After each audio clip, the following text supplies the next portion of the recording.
Hello everyone, कैसे हो भाई साहब। आपके लिए आ गए हम फिर से एनसीईआरटी को पढ़ाने। बायोलॉजी की एनसीईआरटी लाइन टू लाइन पढ़ाई जा रही है इस चैनल पर। अगर आप ये वीडियो देखना शुरू कर चुके हैं तो रुक जाओ, मैं आपको बता दूं कि मैं आपके लिए एनसीईआरटी को बहुत ही अच्छे से, मतलब एक एक वर्ड कहाँ से एग्ज़ाम नीट पूछेगा वैसे करके पढ़ा रहा हूँ। अब हम चैप्टर पढ़ रहे हैं मॉलिक्यूलर बेसिस ऑफ इनहेरिटेंस। इससे पहले हमने 12th के 4 चैप्टर पूरे कर लिए हैं और 11th के भी हमने 6 चैप्टर पूरे कर लिए हैं। अगर देखनी है सारी वीडियो, जाओ डिस्क्रिप्शन में प्लेलिस्ट का लिंक है, या फिर चैनल पे जाओ, प्लेलिस्ट में जाओ और वहाँ पर आपको मिल जाएंगी सारी वीडियोज़।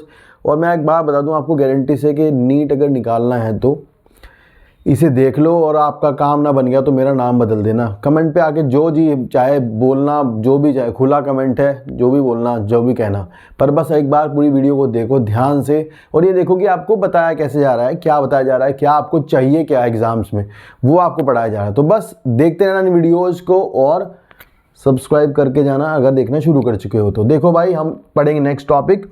इससे पहले मॉलिक्यूलर बेसिस की 3 वीडियो पढ़ा दी हैं जिसमें कि हमने लगभग 2.5 घंटे पढ़ाया है। तो पूरा चैप्टर लोगे 4 घंटे में पूरा हो जाएगा। तो बस आप हिम्मत रखिए, ऐसा ना सोचना कि जल्दी कुछ नहीं होता, जल्दी से प्राप्त कुछ नहीं होगा आपको, जल्दी में आपका काटा जाएगा, आपको पता है ये बात। तो कटना नहीं है, पढ़ना है। चलिए शुरू करते हैं। तो भाई देखो, म्यूटेशन वाला टॉपिक है, इससे पहले वाले टॉपिक पूरे हो चुके थे। अब हम देखेंगे इससे आगे लास्ट जीन एक्सप्रेशन रेगुलेशन तक। क्या लिखा है? The relationship between the gene and DNA are best understood by the mutation studies. You have studied about mutation and its effect in chapter 5, effect of large deletions and rearrangements in segment of DNA are easy comprehend. It may result in loss or gain of gene. यानी कि जब mutation होता है DNA में कोई ना कोई change आ जाता है तो उसकी वजह से क्या होगा, कहीं लॉस होगा या फिर कहीं पे कुछ गेन होगा थोड़ा बहुत, यानी इंसर्शन होगा, डिलीशन होगा या फिर सब्स्टिट्यूशन होगा। तो उससे कह रहे गेन होगा या फिर लॉस होगा जीन के फंक्शन का। And the effect of the point mutation, यानी जो एक पॉइंट पर जो चेंज होता है, यानी एक पॉइंट पर जैसे कहीं सब्स्टिट्यूशन हुआ, मान लो एडेनिन हटा के वहाँ आपके थाइमिन आ जाता है, ग्वानिन हटा के साइटोसिन हट जाता है, मतलब कुछ भी चेंज हो जाए तो उसको पॉइंट म्यूटेशन कहते हैं, जो एक जगह पे जो होता है, एक बेस पेयर पे। हाँ, classical example of point mutation is change in single base pair in the gene of beta globin chain. आपने पिछले चैप्टर में पढ़ा था सिकल सेल एनीमिया में, हमने वहाँ देखा था कि हीमोग्लोबिन की बीटा चेन का जो जीन होता है उसमें एक जगह पर सब्स्टिट्यूशन म्यूटेशन हो जाता है, और सब्स्टिट्यूशन म्यूटेशन के कारण आपकी जीन जो है वो काम भी करती है पर वो काम गलत हो जाता है, मतलब बीटा चेन गलत बनने लगती है। तो ये कह रहे हैं वहाँ आपने देखा होगा, वहाँ आपने देखा भी था कि जो एमिनो एसिड पहले ग्लूटामेट बनता था फिर वो वैलिन बनने लग गया, तो इसे हम कहते थे सिकल सेल एनीमिया। अब यहाँ पर ये पता क्या कर रहे हैं, यहाँ पर आपको ये दिखा रहे हैं कि थोड़ा थोड़ा कैसे कैसे चेंज आता है, मतलब चीज़ों में क्या क्या बदलता है और कहाँ कहाँ म्यूटेशन होने से क्या होता है। तो एक बार देखो, तो अभी हम आगे देखेंगे। यहाँ एक एग्जाम्पल इन्होंने लिया है छोटा सा। उस एग्जाम्पल में इन्होंने ये बताया है कि अगर मान लो कहीं डिलीशन होता है तो क्या फ़र्क पड़ता है, कहीं सब्स्टिट्यूशन होता है क्या फ़र्क पड़ता है। तो देखो, अगर आप समझने की कोशिश करोगे तो जैसे यहाँ पर हमारा जो कोडोन्स है वो क्या थे, राम हैज़ रेड कैप। फिर क्या होता है, इन्होंने यहाँ पे एक इंसर्शन करा दिया, ठीक है। इंसर्शन होने से क्या हुआ, एक तो आप ये समझेंगे इंसर्शन होने से ये हुआ है कि जो इससे पहले वाले कोडोन थे वो तो सेम टू सेम रहे, लेकिन इसके बाद पता क्या हुआ, यहाँ पे आपने अगर एक बेस ऐड कर दिया तो ये BRE हो गया, यानी ये कोड यहाँ तक बन गया, और D जो है वो अगले में चला गया तो DCA हो गया। इससे आपको ये पता लगता है कि कोड जो है वो कॉमालेस होता है और कॉन्टिग्यूअस पेनस फैशन में पढ़ा जाता है। तो मतलब कहीं भी ऐसा नहीं है कि ये यहाँ घुस गया तो ये कोड बदलेगा नहीं, मतलब पूरा जो फ्रेम है वो एक स्टेप आगे बढ़ जाएगा। लाइक आप देखो यहाँ DC हो गया, फिर अगले वाला बदल जाएगा, जो भी कुछ होगा। अगर ये कह रहे हैं कि अगर 2 इंसर्शन एक ही प्लेस पे कर दिए जाएं तो आप देखो 2 स्टेप आगे फ्रेम्स बढ़ जाएगा। इसी तरह अगर हम एक जगह पे डिलीशन कर दे कहीं पे तो उससे भी जो फ्रेम है वो पीछे हट जाता है। तो यहाँ से एक सवाल क्रिएट होता है नीट में, वो होता है कि भाई अगर एक 500 बेस पेयर का DNA है, उसमें 500 वाले में 220वीं पोजीशन पर ऐसा हो जाए तो इससे कितने एमिनो एसिड पर प्रभाव पड़ेगा। ये वाली बात पूछते हैं कि कितने एमिनो एसिड प्रभावित होंगे, तो ये थोड़ा ध्यान रखना, ऐसा सवाल क्रिएट होता है। तो ये कह रहे कि देखो, अगर हम एक ही जगह पे 3 इंसर्शन कर दे तो क्या होगा। तो अगर आप एक ही जगह पे 3 इंसर्शन कर दोगे, इससे क्या होगा, पूरा फ्रेम तो शिफ्ट नहीं होगा क्योंकि आगे एक ही जगह पे 3 आ गए हैं, तो लेकिन एक नया अमीनो एसिड इस चेन में ऐड हो जाएगा, एक और नया अमीनो एसिड इस चेन में घुस जाएगा। तो ये वाली बात आपको ध्यान रखनी है। यहाँ इन्होंने बताया भी अगले पेज पे थोड़ा सा लिख के कि भाई ऐसे चेंज होता है। लिखा है कि the conclusion from the above exercise is very obvious. Insertion और डिलीशन, चाहे इंसर्शन करो चाहे आप डिलीशन करो, इससे क्या होगा, 1 और 2 base change the reading frame. तो इसकी वजह से जो रीडिंग फ्रेम है, ओपन रीडिंग फ्रेम जिसको बोलते हैं, वो आपका बदल जाता है the from the point of the insertion और deletion. However such mutations are refer to as frame shift insertion. तो कुछ म्यूटेशन जो है वो frame shift insertion deletion mutations कहलाते हैं। इंसर्शन और डिलीशन ऑफ द 3, अगर ये कह रहे हैं एक ही पॉइंट पर 3 बेसिस को ऐड किया जाए तो इससे क्या प्रॉब्लम होगी, इससे ये होगा कि बाकी तो जो पूरा फ्रेम है वो अनअल्टर्ड रहेगा, पूरा फ्रेम तो चेंज नहीं होगा, लेकिन एक नया अमीनो एसिड या नया जो उस पॉइंट पर एक अमीनो एसिड ऐड हो जाएगा। तो बस ये वाली बात है। तो इस सारे कहानी से जो आपका निकलेगा सवाल, वो एक ही सवाल ही बनता है, वो वाला जिसमें ये लिखा होता है कि भाई इतने बेस पेयर का डीएनए है, इसमें इतने बेस पेयर पर जा करके एक सब्स्टिट्यूशन म्यूटेशन हो गया है, ऐसा बनेगा। तो आपको ध्यान से देखना पड़ेगा कितने अमीनो एसिड पर फर्क पड़ेगा, कितनों पे नहीं पड़ेगा, ऐसा सवाल आएगा। चलो फिर है टीआरएनए, द एडेप्टर मॉलिक्यूल। अब आपकी किताब में जो टीआरएनए के लिए बता रखा है ना, वो बहुत ज़्यादा नहीं बता रखा। पता क्या है, बहुत थोड़ा सा है और उसमें एक डायग्राम बना रखा है। तो डायग्राम एक्चुअली 2D नहीं बना रखा। तो भाई मैं कह रहा हूँ 2D डायग्राम जो होता है ना 2D, तो आपको 2D डायग्राम जानना चाहिए क्योंकि इसी से आपको क्लैरिटी आएगी। तो 2D डायग्राम थोड़ा ऐसा सा है जिसमें आपको ये ध्यान से देखना पड़ेगा थोड़ा सा। बस देखो, एक तो आपको ये ध्यान रखना है कि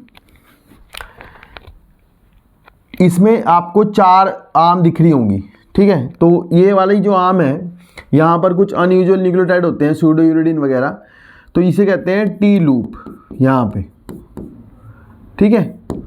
और इसे कहते हैं इधर वाले को डी लूप, क्योंकि इसमें DHU डाइहाइड्रोयूरेसिल नाम का एक अनयूजुअल न्यूक्लियोटाइड होता है, इसे डी लूप कहते हैं।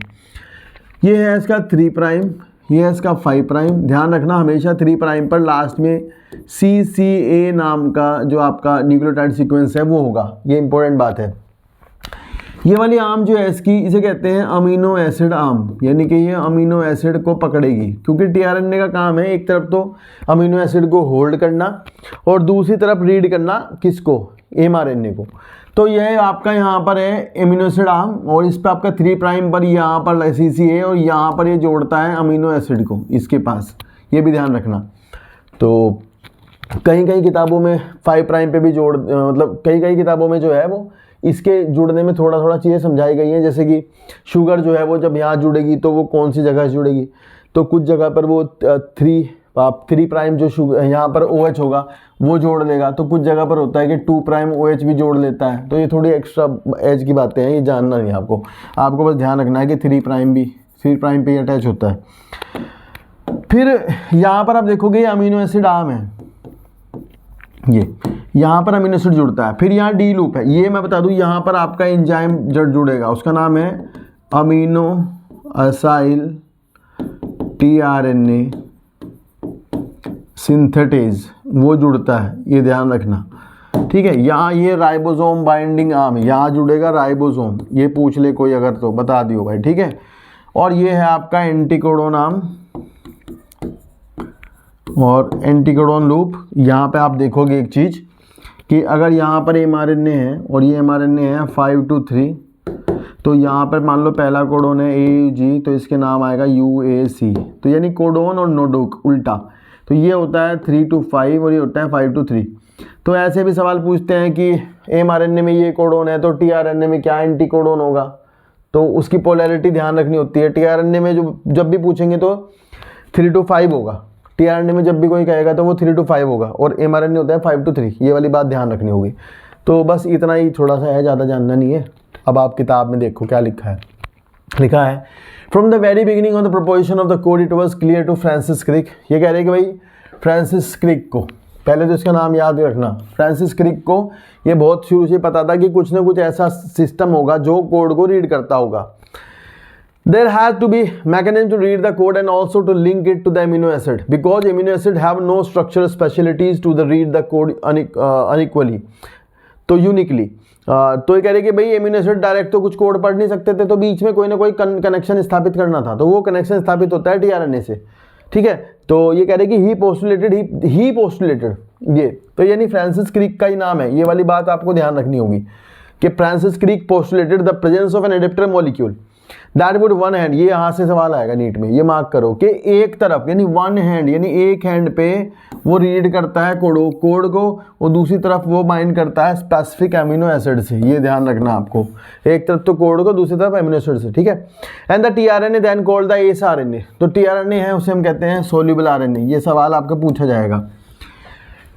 Was known before the genetic code was post, genetic code के ढूंढे जाने से बहुत पहले ढूंढा जा चुका था। However, इसका रोल जो है वो शुरू में पता नहीं चला, बाद में पता चला, ये अलग बात है। तो ये जो मार्क किया है ये आएगा। फिर ये डायग्राम किताब में दे रखा है, इसको देख लो। इसमें से मैं तो मानता नहीं, आपको क्या याद करना चाहिए, आपको याद करना चाहिए कि जो सीरीन है, सीरीन का AGU, मतलब ये याद करना चाहिए आपको कि AGU कोड करता है सीरीन, क्योंकि बाकी तो दे नहीं रखा, ये याद करना चाहिए। एक आपको याद करना चाहिए UAC, ये याद करना चाहिए कि UAC कोड करता है टायरोसिन। तो बाकी भाई पूरी टेबल तो आप याद नहीं कर पाओगे अगर नहीं हुई तो, लेकिन इतना तो ये तो आपको जरूर याद करना है। दूसरा, ये जो फोटो बना हुआ है ये टीआरएनए का है और ये आपका 3D मॉडल है इन्वर्टेड L। तो ये पूछते हैं कि 3D मॉडल है, क्लग नाम के साइंटिस्ट ने दिया था ये। तो मैंने जो बताया था वो क्लोवर लीफ मॉडल था, तो वो 2D मॉडल था, क्लोवर लीफ मॉडल, ये ध्यान रखना। ये है इन्वर्टेड L टाइप का। तो बाकी कुछ नहीं, बस ये दोनों मैं तो ये मानता हूँ नीट में आएगा, ये दोनों मार्क कर लो, ये दोनों याद कर लो कि AUAC कोड करता है टायरोसिन को, ठीक है। चलो फिर tRNA has an anticodon loop, tRNA के पास एंटीकोडन लूप होता है that has basis complemented to the code and it also has an amino acid acceptor and to which it bind to the amino acids. TRNA has, ये NEET में आएगी line, इसे पूरी को मार्क करो, ये स्टेटमेंट आएगा। TRNA specific for the each amino acid, ये स्टेटमेंट है कि हर एक अमीनो एसिड के लिए टीआरएनए स्पेसिफिक होता है। ये बहुत अच्छा स्टेटमेंट है, ठीक है। मतलब जितने अमीनो एसिड है उसके लिए टीआरएनए कितना होगा, स्पेसिफिक होगा। ध्यान सुनो, tRNA specific for each amino acid, each codon ने लिखा, हर एक अमीनो एसिड के लिए स्पेसिफिक है, कोडोन के लिए तो लिखा नहीं, ठीक है। तो ध्यान रखना, पर फिर भी जितने कोडोन होते हैं 61 कोडोन कोड करते हैं तो उतने टीआरएनए होते हैं। एक वोबेल हाइपोथेसिस होती है, उसके अकॉर्डिंग काम होता है, मतलब वो एक अलग कहानी है। तो पूरे के पूरे काम नहीं आते, मतलब कुछ कम की टीआरएनए से ही काम चल जाता है। हालांकि ये अलग बात है कि हर अमीनो एसिड के लिए टीआरएनए अलग होता है, ये ध्यान रखना। For initiation there is a, शुरुआत करने के लिए आपको पता है शुरुआती कोडोन AUG होता है, तो हमेशा ही इनिशिएटर टीआरएनए होता है, वो एक ही बात है, कोई बड़ी बात नहीं है। And there are no tRNA for stop codon, के लिए कोई टीआरएनए नहीं होता, ठीक है ना, बिल्कुल सही। And the second structure of tRNA is clover leaf model. 2D structure जो मैंने बनाई थी वो क्लोवर लीफ मॉडल है, और जो 3D स्ट्रक्चर है वो एक्चुअल में वो है इन्वर्टेड L टाइप। तो ये बात आप ध्यान रखना, ठीक है जी। अब शुरू हो चुका है the most important topic that is translation. यानी जो mRNA बना है उसका ट्रांसलेशन होगा, उससे बनेगी प्रोटीन। कैसे बनती है प्रोटीन, बहुत आसान है, बहुत ही आसान है। मतलब जो आपकी किताब में दिया है ना वो तो मतलब बच्चों वाला ही है, मतलब उसमें कुछ है ही नहीं, ठीक है। तो पहले हम थोड़ा सा प्रोसेस देखेंगे, उसके बाद किताब में जो दिया उसको पढ़ेंगे, जैसे कि हम हमेशा करते हैं। देखो जल्दी से, तो भाई पता क्या बात है भाई, ये है आपका mRNA, ठीक है, ये आपका mRNA 5 to 3, चलो कोई बात नहीं। फिर आपका जो mRNA है 5 to 3, इस mRNA में यहाँ मान लो स्टार्ट कोडोन है ये AUG, ठीक है, यहाँ दूसरा कोडोन है कुछ भी UUU, ठीक है। ये तो अभी क्या है, ध्यान से देखो, सबसे पहले तो आपको समझना होगा कि भाई यहाँ पर प्रोसेस कैसे शुरू होगा, और फिर आपको समझना होगा कि टीआरएनए किसको लाएगा, एमिनो एसिड को पकड़ के यहाँ लाएगा, क्योंकि कोडोन ये है, पहला कोड ये AUG है। तो इस सब शुरू होने से पहले की बता रहा हूँ, इस सब शुरू होने से पहले की जो कहानी है, उस कहानी में सबसे पहला काम है एक्टिवेशन। आपको ये याद करना होगा ऐसे, एक्टिवेशन ऑफ अमीनो एसिड, ये सबसे पहला काम है। दूसरा काम है चार्जिंग ऑफ टीआरएनए, यानी टीआरएनए की चार्जिंग। ये तो ये होता कैसे है, होता ऐसे है कि अमीनो एसिड होता है रेस्पेक्टिव ATP से जुड़ता है और अमीनो एसिड AMP बना लेता है। ये हो गया आपका 2 फॉस्फेट बाहर निकल जाती हैं, ये बन गया आपका एक्टिवेटेड अमीनो एसिड। फिर जो आपका एक्टिवेटेड अमीनो एसिड है, वो एक्टिवेटेड अमीनो एसिड आपका जुड़ जाता है रेस्पेक्टिव टीआरएनए से, और यहाँ बना लेता है एमिनो एसिड टीआरएनए कॉम्प्लेक्स, ये that means the charge tRNA, और आपका एएमपी निकल जाएगा अलग। तो ये हो गया आपका चार्ज टीआरएनए। इस कार्यक्रम में सारे में ही एक एंजाइम जो कि बहुत इंपॉर्टेंट है, अमीनो एसाइल टीआरएनए सिंथेटेज भाग लेता है। अमीनो एसाइल टीआरएनए सिंथेटेज नाम का एंजाइम भाग लेता है। ये बहुत इंपॉर्टेंट है। तो ये 2 पॉइंट आप हमेशा याद रखेंगे। शुरू कैसे होते, अभी ट्रांसलेशन शुरू नहीं हुआ, ध्यान रखना। पहले उससे पहले प्रोसेस है कि पहले तो आपका एक्टिवेशन होगा अमीनो एसिड्स का, उसके बाद आपके एक्टिवेटेड अमीनो एसिड है वो टीआरएनए से जुड़ेंगे, इसे कहते हैं चार्जिंग ऑफ टीआरएनए।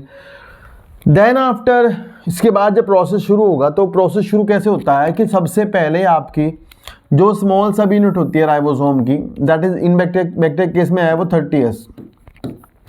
तो 30S सब यूनिट आकर के यहाँ बाइंड होती है इस पे, किस पे, जो आपका ये आरएनए है यहाँ पर। तो ये कैसे बाइंड होती है, इसके लिए अलग सिस्टम है। ये कैसे रिकॉग्नाइज करती है कि भाई कहाँ जुड़ना है कहाँ नहीं जुड़ना है, इसके लिए मतलब अलग से चीज़ है। तो वो यहाँ पर 16S आरएनए होता है, ये इससे बाइंड कर जाता है, सीक्वेंस होती है। तो फाइनली ये मतलब रिकॉग्नाइज कर लेता है। तो आपको पढ़ाना नहीं है एक्चुअली, इसलिए नहीं बता रहा, एनसीईआरटी में है नहीं तो उलझोगे, तो इसलिए जानना भी नहीं है। तो सबसे पहले याद रखना क्या है कि शुरुआत जब होती है तो 30S यूनिट आकर के यहाँ बाइंड कर जाती है। 30S यूनिट बाइंड कर जाएगी। उसके बाद ये होगा कि जो आपका चार्ज टीआरएनए है, मान लो वो यहाँ पे आ जाएगा, उसके पास पहला अमीनो एसिड है मिथियोनिन, वो यहाँ लगा होगा। देन आफ्टर इसमें जीटीपी का थोड़ा यूज होता है, तो वो भी यहाँ दिया नहीं एनसीईआरटी ने, तो जीटीपी लग रहे हैं यहाँ पे, ये वाली बात ध्यान रखेंगे। फिर इसके ऊपर अगर जाओगे तो यहाँ पर इसको बड़ी यूनिट जो है वो कवर कर लेगी, और बड़े वाली यूनिट जो है उसके अंदर आपको पता है बैक्टीरिया वाली को इसके कहते हैं 50S। तो इसके अंदर आपको पता होगा 23S आरएनए भी होता है ना।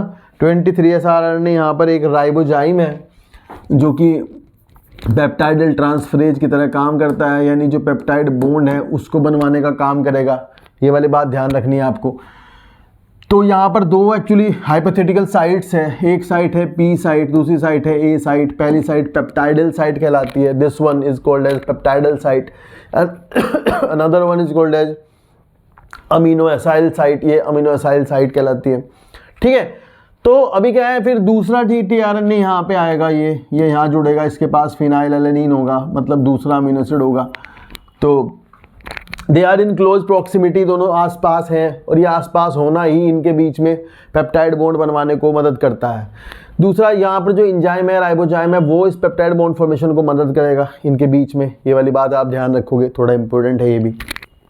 तो यहाँ से यहाँ वो अटैक होता है, न्यूक्लियोफिलिक अटैक, वो वाली चीज़ें पढ़ाते नहीं है, अब आपके पास है भी नहीं। मतलब ये अमीनो एसिड जो है अपने कार्बोक्सिलिक एंड से यहाँ जुड़ा हुआ होगा इसके साथ।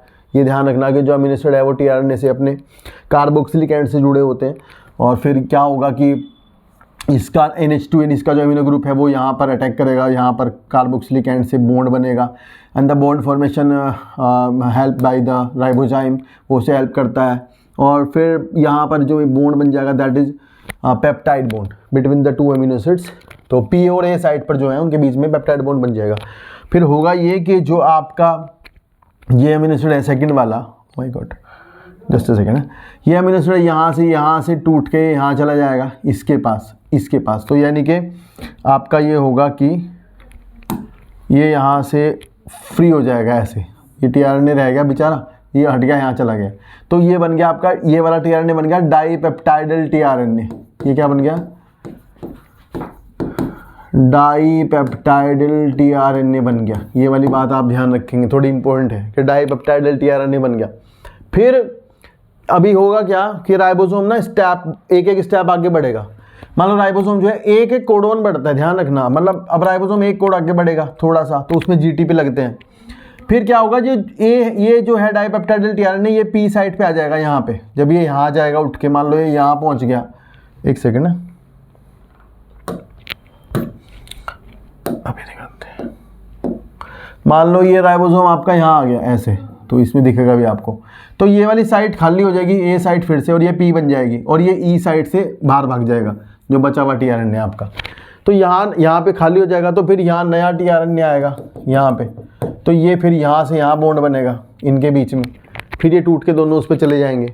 और फिर एक्चुअल में क्या होगा, एक एक कोडोन आगे चलता रहेगा, और आपकी इस तरह से चेन बनती चली जाएगी, जो आपकी चेन ये पॉलीपेप्टाइड चेन ग्रो हो रही है ना, ये ग्रो होती रहेगी लगातार, और राइबोसोम कोडोन कोडोन चलता रहेगा। ठीक है, सिंपल है, बहुत सिंपल आपको पढ़ाया हुआ है, मतलब है तो इसमें बहुत पता नहीं दुनिया भर का, लेकिन आपको नहीं इतना पढ़ाना, आपको बस बहुत आसान आसान बता रखा है, देखो कितना आसान है ये।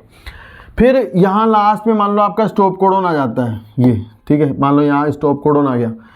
तो जब ए साइट पर, this one is a site और ये पी साइट, तो जब ए साइट पर स्टॉप कोडोन आ जाएगा यहाँ पर, तो उसके लिए क्या होता है, उसके लिए फिर कोई टीआरएनए नहीं होता, एज यू ऑल नो कि टीआरएनए नहीं होगा, तो उसके लिए आएगा रिलीजिंग फैक्टर यहाँ पर, और जब रिलीजिंग फैक्टर आएगा तो ये पूरा कॉम्प्लेक्स रिलीज हो जाएगा, नया बना पॉलीपेप्टाइड अलग हो जाएगा, और फर्दर फिर उसकी मॉडिफिकेशंस होंगी, वो सब कहानी अलग है।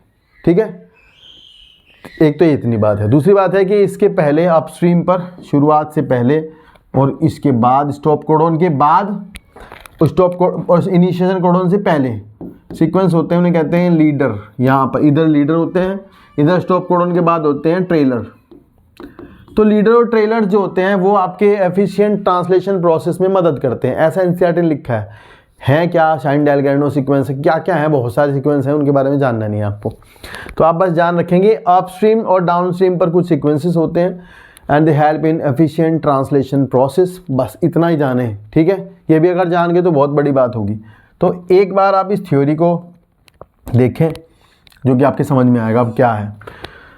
लिखा है translation refers to the process of polymerisation of amino acid to form a polypeptide. ठीक है, और मतलब प्रोटीन बनाने को क्या कहते हैं, ट्रांसलेशन कहते हैं। The order and sequence of amino acid are defined by the sequence of basis in the mRNA. The amino acid are joined by bond which is known as the peptide bond से amino acid जुड़े होते हैं। Formation of a peptide bond requires energy चाहिए होती है, तो इसीलिए पहला काम, सबसे पहला काम क्या है, एमिनो एसिड जो है वो एक्टिवेट होता है, activated in the presence of ATP. किसकी प्रेजेंस में, एटीपी की प्रेजेंस में एक्टिवेट होगा, and link to their cognate, अपने रेस्पेक्टिव टीआरएनए से जुड़ेगा, ये वाली बात होगी। इसे कहते हैं चार्जिंग ऑफ टीआरएनए और अमीनो एसाइलेशन ऑफ टीआरएनए, ये ध्यान रखना। To be more specific, if two such ऐसे चार्ज टीआरएनए जब एक दूसरे के पास आ जाएंगे तो उनके बीच में दो अमीनो एसिड होंगे, जो उनके बीच में पेप्टाइड बॉन्ड का फॉर्मेशन होगा, जो कि एनर्जेटिकली फेवर्ड होता है, मतलब एनर्जेटिकली ये चाहता है कि बॉन्ड बन जाए। The presence of a catalyst, यानी कि एक एंजाइम चाहिए होता है जो कि इस प्रोसेस को और बढ़ावा देता है, वो आपको पता है कौन है, राइबोजाइम है। फिर लिखा है the cellular factory responsible for synthesising proteins is the ribosome, सबको पता है, बच्चों को पता है। तो नीट 2024 में सवाल आया था क्या, ये बहुत इंपॉर्टेंट सवाल है। देखो क्यों आया था, क्योंकि बच्चे ढूंढ रहे थे इसको 11th में, पर ये वहाँ था नहीं, ये था यहाँ पे, बच्चे फंस गए, बच्चों का हुआ नहीं, बेचारे बच्चे। तो यहाँ लिखा है the cellular factory responsible for the ribosome है। यहाँ से आपको याद करना है कि ribosomes contain 80 different type of proteins, ये स्टेटमेंट आया था एक साल, उससे पहले साल ये आया था कि देखो एक बात है, कह रहे कि दोनों जो सब यूनिट होती हैं वो इनएक्टिव स्टेट में अलग अलग रहती हैं, और फिर जब जुड़ती हैं तो मैग्नीशियम आयन से जुड़ती हैं, ये थोड़ा ध्यान रखना है भाई, इंपॉर्टेंट है ये भी। और जब ये यहाँ से ये एक साल ये नीट में आया था ये कि when the small subunit encounters in mRNA the process of translation of the mRNA to protein begin. तो कह रहे प्रोसेस जो है वो फिर शुरू हो जाता है, मतलब जब आपकी स्मॉल सब यूनिट आगे इनकाउंटर करती है तो प्रोसेस जो है वो शुरू हो जाता है आपका ट्रांसलेशन का। There are two sides in the large sub unit for subsequent amino acid to bind to and thus be close to enough to each other for the formation of a peptide bond. दो साइट होती है, मैंने बताया P और ए site होती है, तो जिससे कि आपस में बॉन्ड बन जाए। The ribosomes are also act as a catalyst. ये आपको बताया था कि 23S rRNA या यूकैरियोट में 28S rRNA आपका वो राइबोजाइम है for the formation of peptide bond, ये ध्यान रखना। And translational unit in mRNA is a sequence of RNA that is flanked by the some start codon, देखो flanked by the start codon and the stop codon. Stop codon और start codon के बीच में आपका translational unit होती है, ये एक अच्छा सवाल है, ठीक है, इसे ध्यान रखेंगे। Code for a polypeptide and in mRNA NMRNA also has some additional sequence that are not translated and are referred to as UTRs। तो UTR में लीडर्स होते हैं, टेलर्स होते हैं, पीछे की साइड होते हैं, आगे की साइड होते हैं, इधर स्टॉप कोडन के बाद और इनिशियल कोडन पहले, तो उन्हें कहते हैं UTR। तो यहाँ से मेरे को एक बात पता है कि ये आएगा UTR help in efficient translation process, और 5 प्राइम एंड पर होते हैं, ठीक है, पीछे, मतलब ये 5 प्राइम एंड है, यहाँ पे होंगे, और इसके बाद लास्ट में यहाँ पर होंगे 3 प्राइम पर होंगे, ठीक है। बीच में आपका होगा, आपको पता है क्या होगा, ठीक है, ट्रांसलेशनल यूनिट होगी। तो ये इतना इंपॉर्टेंट है, एक सवाल, एक वर्ड कहीं से भी कुछ भी आ सकता है। फिर एक पैराग्राफ इन्होंने वो लिखा है थोड़ा सा लास्ट में, इन्होंने लिखा है कि for initiation the ribosome bind to the mRNA at the start codon and this is recognised only by the initiated tRNA। The ribosome proceed to the elongation phase of protein synthesis. During this stage, complex composed of an amino acid linked to the tRNA sequentially bind to the appropriate codon in the mRNA by forming complementary base pair। यानी कि tRNA जो है वो अपने complementary base pair से अपने उससे जुड़ जाएगा mRNA से, and with the tRNA anticodon and the ribosome। ये है नीट में, ये स्टेटमेंट मैं गारंटी से बता रहा हूँ, ये आएगा, ऐसे स्टेटमेंट आते हैं। The ribosome move from codon to codon, ये the ribosome move from codon to codon along the mRNA। ये राइबोसोम कोडोन टू कोडोन चलते हैं mRNA के साथ। Amino acid are added 1 by 1, एक एक अमीनो एसिड जुड़ता है और पॉलीपेप्टाइड चेन बनती रहती है। डिक्टेटेड बाय DNA, डिक्टेट देखो ध्यान रखना, DNA ने डिक्टेट की इन्फॉर्मेशन को mRNA में भेजा, फिर mRNA ने उसको फर्दर प्रोसेस किया, आगे ले गया, उसने उसको ट्रांसलेट किया, मतलब रिप्रेजेंट किया, और फिर प्रोटीन बनी। बाद में कह रहे कि तुम्हें पता है स्टॉप कोडन के नाम का, tRNA तो आएगा नहीं, और भाई उसके नाम का होगा रिलीजिंग फैक्टर, और फिर वहाँ पे प्रोसेस जो है वो टर्मिनेट हो जाएगा। तो ये पॉइंट आप फिर से लास्ट में मार्क कर लेना, यहाँ से पूछेंगे, ठीक है। चलिए, होपफुली आपको समझ में आया होगा, अगर आया तो लाइक कर दो, कर दोगे तो नहीं, तुम पक्के हो यार, ठीक है। तो खैर कोई बात नहीं, वेट करते हैं, कब तक नहीं होता, करेंगे, हिम्मत है। तो देखो अब मेरी बात सुनो, अब अगला टॉपिक है जीन रेगुलेशन। भाई बहुत इंपॉर्टेंट है वो भी, ठीक है, उसे ध्यान से समझना है और उसमें से चीज़ें बनती हैं। तो पहले मैं फिर वही करता हूँ हमेशा की तरह, पहले प्रोसेस समझेंगे और फिर जो है हम चीज़ों को पढ़ेंगे। सबसे पहले आप ये देखो, लिखा है रेगुलेशन ऑफ जीन एक्सप्रेशन। भाई इसका मतलब क्या है पता है? इसका मतलब पता क्या है? इसका मतलब ये है कि ऐसा नहीं है कि भाई जीन जो है वो तुम्हारी मतलब धड़ाधड़ बना रही है प्रोटीन और छप रही है हमेशा ही, ऐसा नहीं होता। जीन रेगुलेटेड होती हैं। रेगुलेटेड पता क्या होता है कि भाई जब जीन को प्रोटीन बनानी है तब बनाएगी। यूँ नहीं है कि जीन प्रोटीन बना रही है और छप रही प्रोटीन और बस चल रहा काम, ये नहीं होता। जब उसे बनानी है तब बनाती है, जब ज़रूरत होती है तब सिग्नल्स आते हैं तब प्रोटीन बनती है, अदरवाइज नहीं बनती। अब बात यह है कि जब प्रोटीन नहीं बनती, जिस समय प्रोटीन नहीं बनती तो उस समय वो कैसे कंट्रोल होता है, रुकता कैसे है उस समय प्रोटीन बनना कैसे, तो वो आपको सीखना है। कोई जीन कोई जीन ट्रांसक्रिप्शन ट्रांसलेशन कब नहीं करेगी, कैसे नहीं करेगी और कब करेगी, ये सीखना है। तो इसे कहते हैं रेगुलेशन। तो ये कह रहे हैं कि भाई अगर आप यूकैरियोट में देखोगे तो यूकैरियोट में आप जीन को रेगुलेशन को 4 जगह कंट्रोल कर सकते हो। जैसे कि सबसे पहले तो आप उसे ट्रांसक्रिप्शनल लेवल पर रोक सकते हो, एक सवाल तो ये ध्यान रखना। फिर आपको पता है यूकैरियोट्स में स्प्लाइसिंग होती है, वहाँ हम कर सकते हैं कंट्रोल, ये ध्यान रखना। फिर लिखा है ट्रांसपोर्ट mRNA जब न्यूक्लियस से निकल के साइटोप्लाज्म में आता है तब हम उसे कंट्रोल कर सकते हैं, और ट्रांसलेशन के लेवल पर उसे कंट्रोल कर सकते हैं, ये ध्यान रखना। तो 4 जगह आप इसे यूकैरियोट्स में रोक सकते हो। पर बैक्टीरिया के केस में भाई मोस्ट प्रीडोमिनेंट साइट तो है ट्रांसक्रिप्शन, मतलब बैक्टीरिया केस में आप ट्रांसक्रिप्शन को कंट्रोल कर सकते हो, दैट्स फाइन, बढ़िया से। और ये दोनों कार्यक्रम बैक्टीरिया में नहीं होते, और एक हम बैक्टीरिया में लास्ट रोक सकते हैं, ठीक है।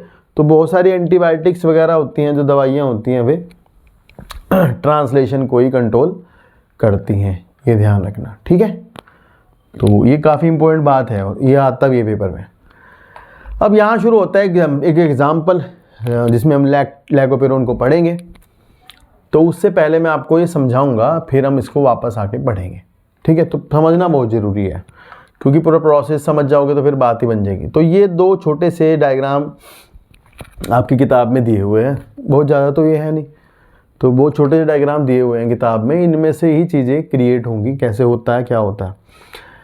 अब मैं आपको एक छोटी कहानी सुनाता हूँ, उसे सुनोगे बस हो गया आपका। फिर देखो, ये है एक बैक्टीरिया।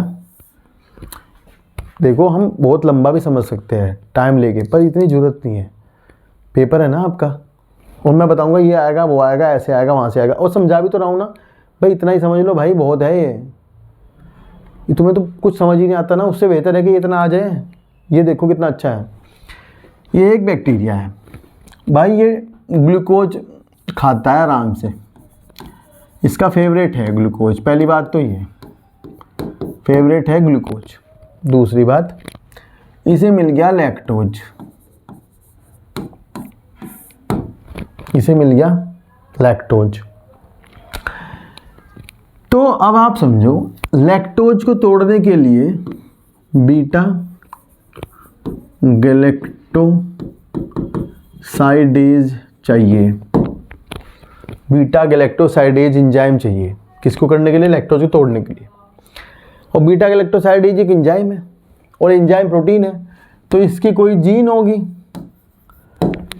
तो जब मीडियम में, क्या सोचने की बात है थोड़ी सी, अगर लैक्टोज है, अगर लैक्टोज उपस्थित है तो ये बने भी एंजाइम, अगर लैक्टोज है ही नहीं तो ये क्यों बने?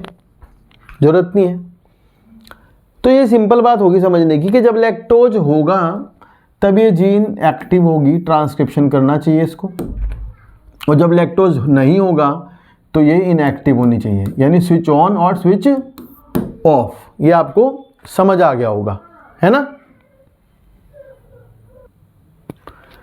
तो अब आप देखो, अगर हमने मीडियम में ग्लूकोज दे रखा है तो ये एंजाइम नहीं बनेगा, ये स्विच ऑफ होगा ये जीन।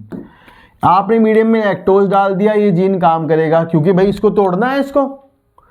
तो इसका कॉमन सेंस लगाओ कि लैक्टोज खुद ही एक इंड्यूसर है। कैसे याद रखोगे? लैक्टोज खुद ही आता है और खुद ही कहता है कि भाई लो मैं आ गया, अब तुम ऐसा करो कि एंजाइम बनवाओ, इससे मैं टूटूंगा, और लैक्टोज टूटेगा तो क्या बनेगा? गैलेक्टोज और ग्लूकोज, और फिर बैक्टीरिया इसको यूज करेगा। ये ध्यान रखना, ठीक है जी, ये समझ में आ गया होगा। अब एक और बात है छोटी सी, लैक्टोज को अंदर घुसने के लिए चाहिए परमिएज एंजाइम, वो परमिएज एंजाइम का जीन जो है वो बैक्टीरिया का तो जीन पॉलीसिस्टोनिक होगा। जब ये बनेगा एंजाइम तब ये बनेगा परमिएज, और ये तब बनेगा एंजाइम तब बनेगा जब लैक्टोज अंदर आएगा सेल में। जब तक सेल को पता ही नहीं चलेगा लैक्टोज आया नहीं तो ये क्यों बनाएगी इसको। अभी तो आप ऐसे समझो, नॉर्मल समझो, तो परमिएज के बिना अंदर नहीं आ सकता।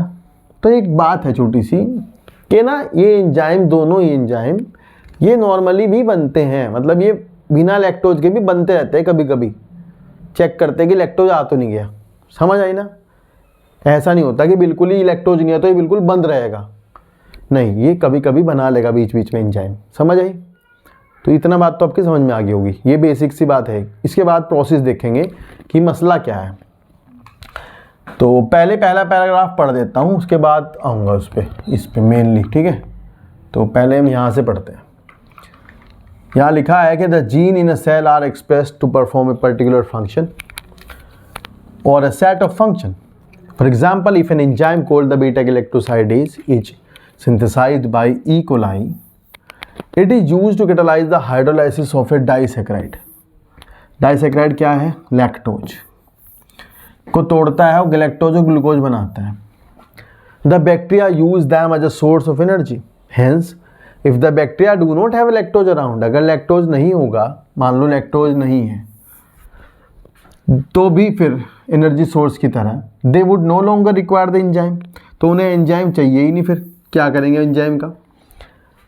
Therefore in simple term it is the metabolic physiological environmental condition, यानी वातावरणीय दशाएं, मेटाबॉलिज्म, फिजियोलॉजी, वो रेगुलेट करती है किसी जीन के एक्सप्रेशन को। एंड द डेवलपमेंट और differentiation of embryo into adult organism are also result of the coordinated regulation of genes. यानी आप एम्ब्रियो से बने हुए अडल्ट इतने बड़े, तो उसमें भी जीन्स का ही काम है, और वो जीन कब कौन सी एक्सप्रेस होगी ये डिपेंड करता है। ठीक है, नेक्स्ट लिखा है इन प्रोकैरियोट्स यानी बैक्टीरिया में control of the rate of the transcriptional initiation is the predominant site for control of gene expression. अगर बैक्टीरिया में आप ट्रांसक्रिप्शन ही रोक दो तो वो ज़्यादा बेहतर है कि आप ट्रांसलेशन तक जाओ भी। तो कह रहे हैं कि इन प्रोकैरियोट्स ये स्टेटमेंट नीट में आएगा, तो ये स्टेटमेंट आपको सही करना पड़ेगा, स्टेटमेंट वाला सवाल बनेगा यहाँ से।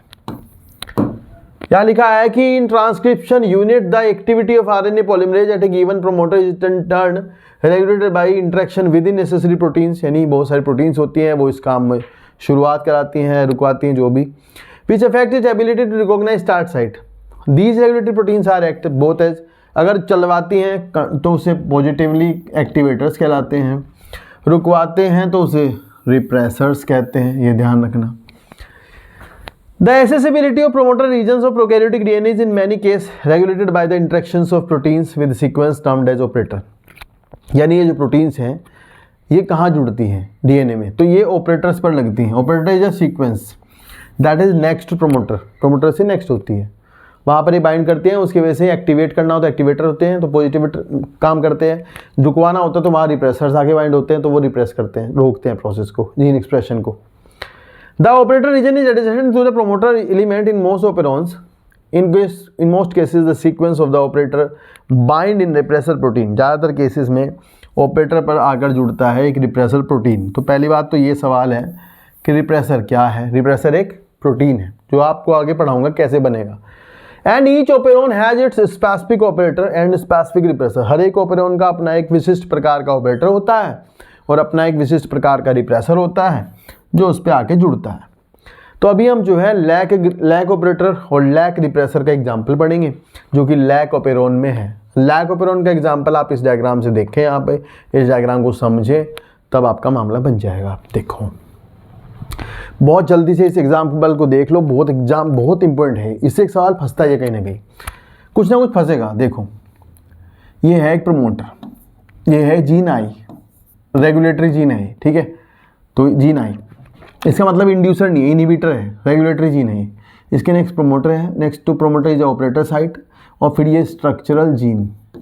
स्ट्रक्चरल जीन इज पॉलीसिस्टोनिक जिसमें कि 3 सिस्ट्रोन है, जेड है, वाई है, ए है।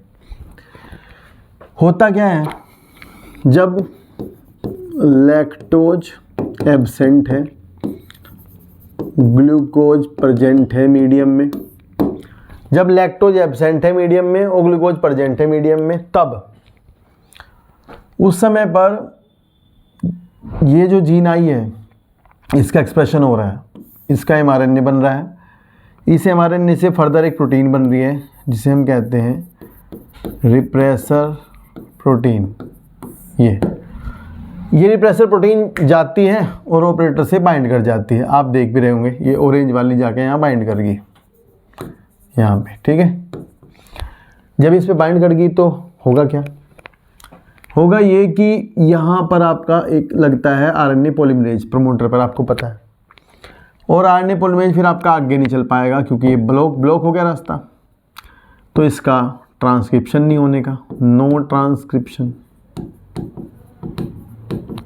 कितना सिंपल है, जब लैक्टोज एब्सेंट है तब रिप्रेसर प्रोटीन जा करके ऑपरेटर से जुड़ जाती है और ऑपरेटर ब्लॉक हो जाता है और ट्रांसक्रिप्शन प्रोसीड नहीं होता, आरएनए पॉलीमरेज काम नहीं कर पाता, ठीक है। और जो जेड वाई ए सिस्ट्रोन है ये आरएनए नहीं बना पाएंगे, फिर वो एंजाइम नहीं बन पाएंगे और काम नहीं होगा। अब आ जाते हैं यहाँ स्विच ऑन, ये है कंडीशन स्विच ऑन। देखो हम बहुत टाइम लगा सकते हैं इसमें, पर आपको ज़्यादा लगाना नहीं है। स्विच ऑन कंडीशन में जीन, देखो ये एक बात ध्यान रखना, ये तो रिप्रेसर बना रही है, किसी भी कंडीशन में कोई सी दशा कैसी दशा दिशा हो जाए ये तो रिप्रेसर बनाती रहेगी, इसे कोई मतलब नहीं। हुआ क्या, लैक्टोज महाराज आ जाते हैं और वो खुद ही इंड्यूसर की तरह काम करते हैं। या तो लैक्टोज, या फिर किताब में लिखा है लैक्टोज से एलोलैक्टोज कन्वर्ट हो जाता है। ठीक है, लैक्टोज एक तरह से है ये, और सिंथेटिक भी आता है बाज़ार में IPTG के नाम से। फिर ये या ये एलेक्टोज या खुद या फिर allolactose as a inducer bind with the repressor protein. तो रिप्रेसर इंड्यूसर कॉम्प्लेक्स बन गया है। क्या बन गया? Repressor inducer complex. Repressor inducer complex में आप देखो, अब ये ऑपरेटर फ्री हो गया क्योंकि इसने सारा रिप्रेसर पकड़ लिया, ऑपरेटर फ्री हो गया। और फ्री ऑपरेटर जब हो गया तो जो आपका RNA पॉलीमरेज है वो ट्रांसक्रिप्शन करेगा।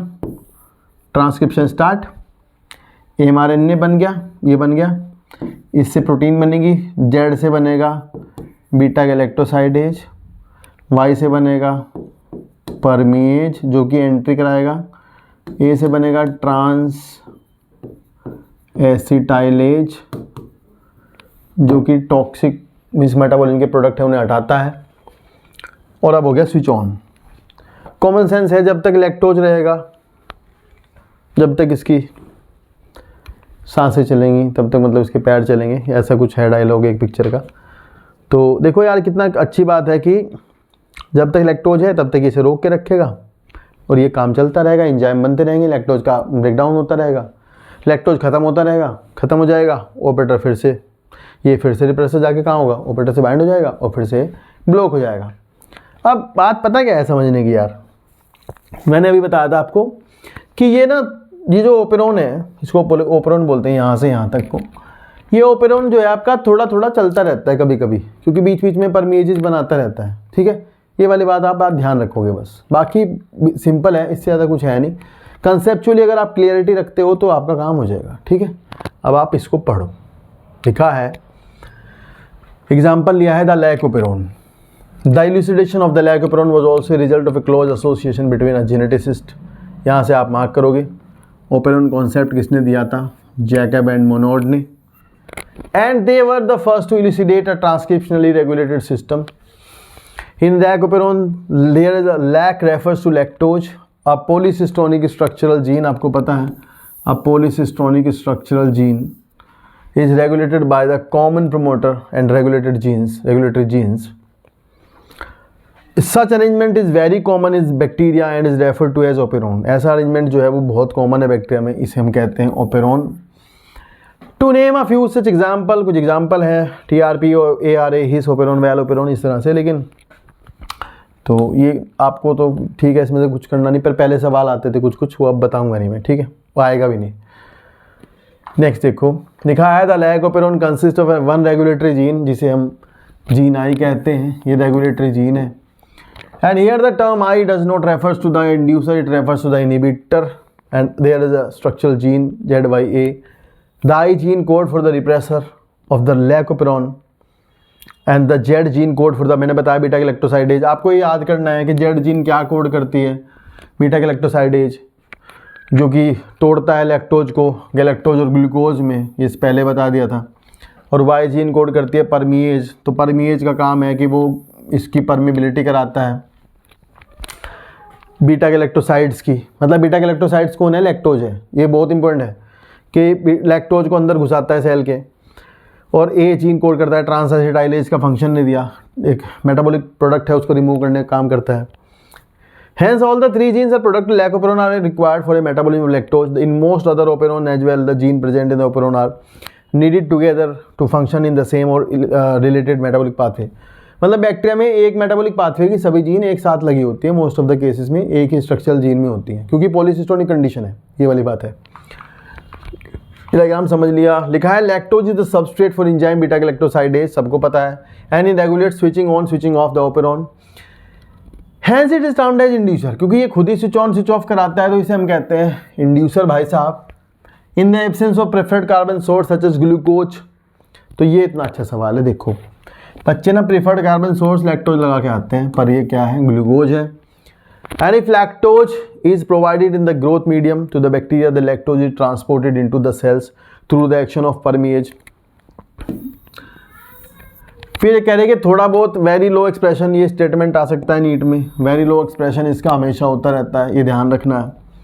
And the lactose then induce the operon in the following manner, the repressor of the operon is synthesise all the time. तो ये सवाल है यहाँ पे कि कॉन्स्टिट्यूटिव जीन का एग्जाम्पल बताइए।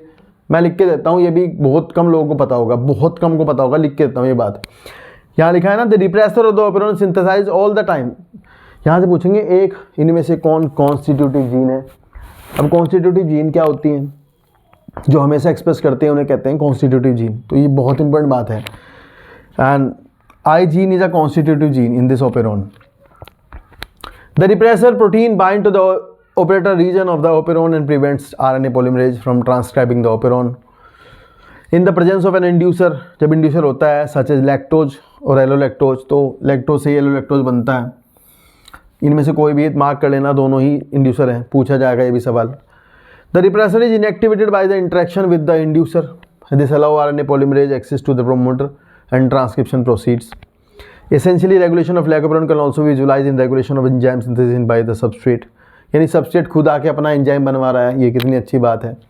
तो ये ओपेरॉन जो है एक निगेटिव रेगुलेशन, ये सवाल है पेपर में आएगा, ये पूछा भी आएगा, बहुत बहुत बार पूछा गया सवाल है। निगेटिव रेगुलेशन और इंड्यूसिबल ओपेरॉन का एग्जाम्पल है ये पूछेंगे। इनमें से कौन, ये किसका कैसा एग्जाम्पल है, तो याद रखना है कि ये inducible operon negative regulation, inducible operon negative regulation, याद कर लो, याद, ये आएगा पेपर में, ठीक है। Lac operon is under the control of positive regulation. तो मैं बता दूं आपको, जो लैक प्रमोटर है थोड़ा सा वीक प्रमोटर है, थोड़ा कम एक्सप्रेशन करता है, ज़्यादा एक्सप्रेशन नहीं कर पाता, तो वो आपका एक उसके साथ में मतलब एक अलग CRP साइक्लिक AMP वगैरह लगते हैं जो कि उसका पॉजिटिव रेगुलेशन भी करते हैं, तो वो आपकी किताब में दे रखा, ठीक है। तो इस वीडियो में यहीं तक करूंगा, होपफुली आपको अच्छी लगी होगी। नेक्स्ट वीडियो लास्ट होगी, इसमें छोटा सा टॉपिक है ह्यूमन जीनोम प्रोजेक्ट, आपको पता ही थ्योरी है, उसके बाद है DNA फिंगरप्रिंटिंग, और वीडियो हो जाएगी खत्म, मतलब चैप्टर हो जाएगा खत्म। उसके बाद हम पढ़ेंगे इवोल्यूशन का चैप्टर, जो कि बहुत बहुत बहुत इंपॉर्टेंट है, और साथ ही साथ 11th क्लास में स्ट्रक्चरल ऑर्गेनाइजेशन को पढ़ेंगे। उसकी वीडियो आपको आज ही चैनल पर शाम को मिल जाएगी या कल मिलेगी सुबह को। तो बस आप चैनल पर बने रहना, क्वेश्चंस की प्रैक्टिस वगैरह मैं आपको साथ साथ कराऊंगा। बहुत हिम्मत करनी पड़ती है इस काम के लिए, आपको समझ नहीं आएगा ये बात, क्योंकि आपकी तरफ से कोई पॉजिटिविटी नहीं मिलती। थोड़े बहुत सब्सक्राइब कर दो, अगर देख रहे हो तो शेयर कर दो, लाइक कर दो, कमेंट कर दो, सब कुछ कर दो यार, थोड़ा थोड़ा सा मोटिवेशन दे दो प्लीज़।